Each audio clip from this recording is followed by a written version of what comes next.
আমি ডাক্তার দেখিয়ে নিজের দেহে রক্তদান করেছি, তাতে প্রায় আমি সুস্থ করে তুলেছি, কিন্তু আমার আর খোকনের সামান্য রোজগারে তার ওষুধপত্র খুলে উঠছে না। তাই কিছু টাকার জন্য পাগল আমাকে তোমার কাছে পাঠিয়েছে। আমার কাছে? হ্যাঁ তো বাবা, আমার কাছে তো এখন কিছু নেই চন্দন বাবু। মানে এক সপ্তাহ আগে না কর্তার কাছ থেকে 4 মাসের মাইনে আগাম নিয়ে আমি যে বাড়ি পাঠিয়ে দিয়েছি। তাহলে চুরি ছিনতাই করা ছাড়া আমি যেন কোনো পথ দেখছি না। না না না না, অমন কাজ করবে, নিজের বিপদ ডেকে এনো না। তুমি জেলে হাজতে গেলে দিদি ভাইয়ের আপন বলতে আর কেউ থাকবে না।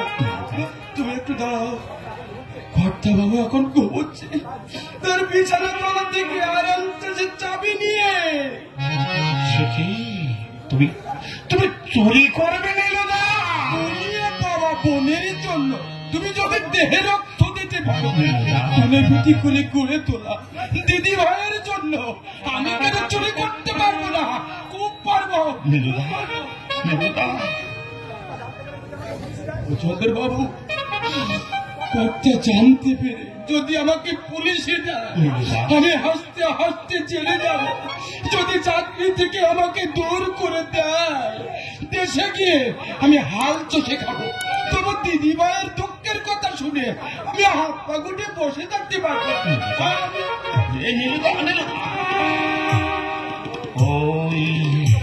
ওই হতভাগিনী পাগল রোগ সজ্জায় শুয়ে বোবার মতো চেয়ে আছে, ভাবছে কখন কখন ফিরবে তোর দাদা। অপেক্ষা কর রে বোন, অপেক্ষা কর। আমি তোর টাকার জোগাড় না করতে ফিরে আসতে পারি না। নীলুদা যদি টাকা দিতে পারে ভালো, আর যদি না দিতে পারে তাহলে চুরির চিন্তাই কথা। আর অন্য কোনো পথ খোলা রইল না রে বোন, অন্য কোনো পথ খোলা রইল না।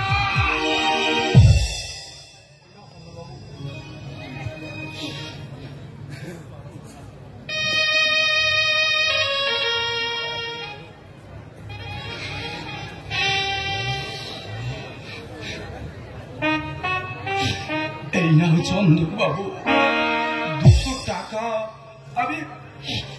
আমি চুরি করে এনেছি। নীলুদা তুমি মানুষ নও, নীলুদা তুমি যে দেবতা। চন্দন বাবু আমি যে চাকর, দেবতা তুমি নইলে পরের জন্য কেউ দেহের রক্ত দান করতে পারে?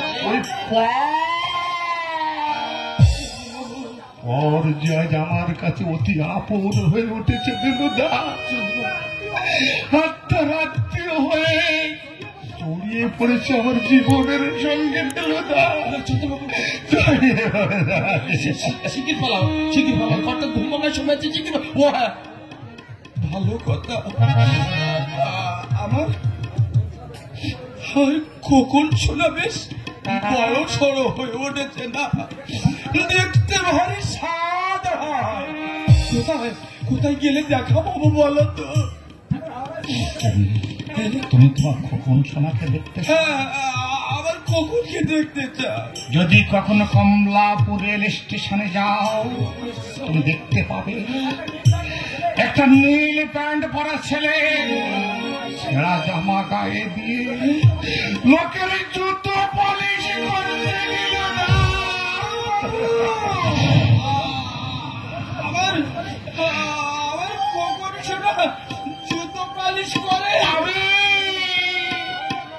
আমি যে এক নগণ্য রিক্সাওয়ালা দিলাম আমার বগিলে যদি বাবুদের জুতো পালিশ না করে দেয় চন্দ্রবাবু বাবু সাহেবদের জুতোই যে মহিলা থেকে যাবে আমার বোন যদি চায়ের ফিরি না করে দিল তাহলে দুজনে পাকায় হওয়া খেয়ে যারা আমেজি হয়ে উঠেছে তাদের শরীর যে তাজা হবে না দিল তাদের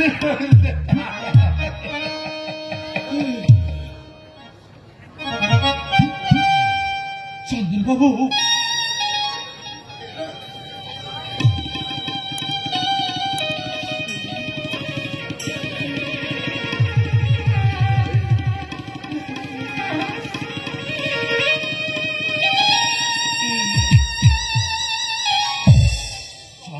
বাবু রিক্সা চালায়, দিদি ভাই চা ফেরি করে, আর কখন শোনা শুনবার আগে আমার মরণ হলো না কেন? মরণ আমাদের এত সহজে হবে না রে নীল।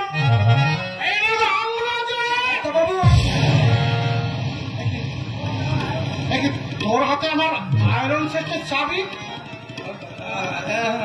হ্যাঁ কর্তাবাবু, মানে ইয়ে হয়েছে আপনি আপনার বিছানার তলা থেকে এই আয়রন সেটের চাবি নিয়ে 200 টাকা আমি চুরি করেছি বাবু। এত বড় বদমাশ তুমি, প্রধান বিশ্বাসের এই প্রতিদান দিলি। চোরকে আমি কখনো ক্ষমা করবো না। আজ আমি তোকে মেরেই ফেলবো। চুরি করেছিস, চুরি করেছিস।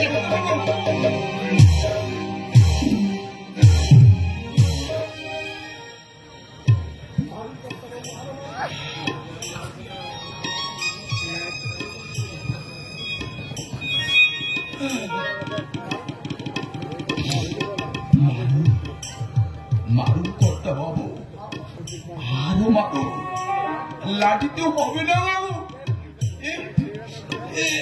এইভাবে পিঠে কেটে দিচ্ছে, পায়ের জুতা খুলে কাগজ বসিয়ে দিন বাবু। বাড়ি থেকে আবার দূর করে দিন, না হয় পুলিশের হাতে তুলে দিন।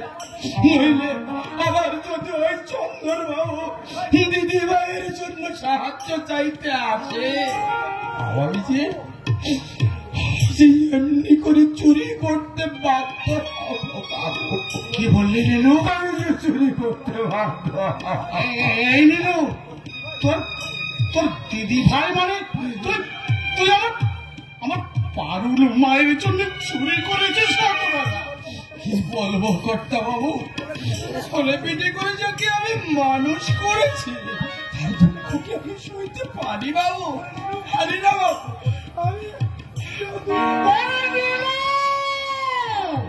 এই হতভাগা, এই 200 টাকা দিলি কেন?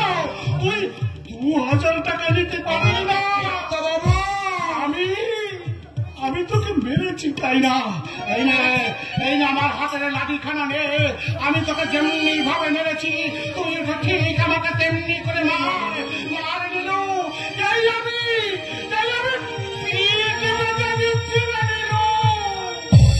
পারি বাবু, আমি যে চাকর গো বাবু, মনিবের জুতোলাতে খাওয়ার জন্য তো আমাদের চাকরি গো বাবু। নীলু বাবু,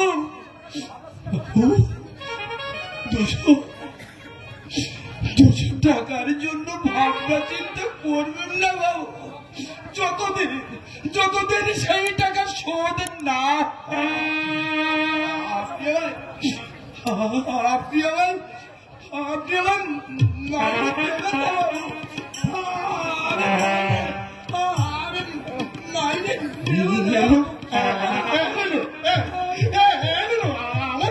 আমার ভুল হয়ে গেছে।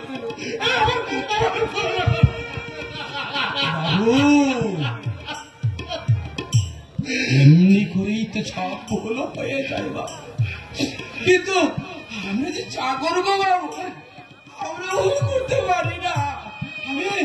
আমি দিদি ভাই দুঃখ সহ্য করতে পারি না। দুঃখ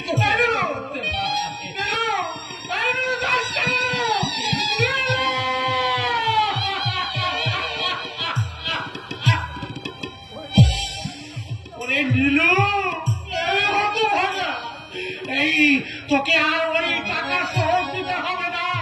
তুই শুধু একটিবার বলে যা কোথায় আছে আমার মামুনি। আমি তাকে এনে আলাদা করে বাড়ি করে দেবো, তার নামে ব্যাংক ব্যালেন্স করে দেবো। পারছি না আমি যে আর তাকে ছেড়ে থাকতে পারছি না রে পিলু।